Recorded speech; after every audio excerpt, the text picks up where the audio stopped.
नुआपड़ा जिला कोमनारे मर्मन्तुद सड़क दुर्घटना। ओएसआरटीसी बस और स्कर्पियो मुहांमुही धक्का हेबा फଳରେ 8 जण गुरुतर होइछन्ति।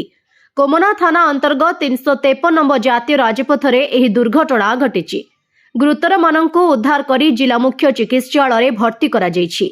सूचना अनुसार आज अपराह्न जिला सदर महकुमारू ओएसआरटीसी बस यात्री नहीं बलांगीर अभिमुखे बाहरिथिला। कोमनारू आसुथुबा एक स्कर्पियो नुआपड़ा अभिमुखे आसुथुबा बेले उभय गाड़ी भारसाम्य हराइबा जोगु मुहांमुही धक्का होइथिला। फଳରେ बसटी रास्ता तळକୁ ओलटी पड़िथिबा देखिबाकू मिलिछि।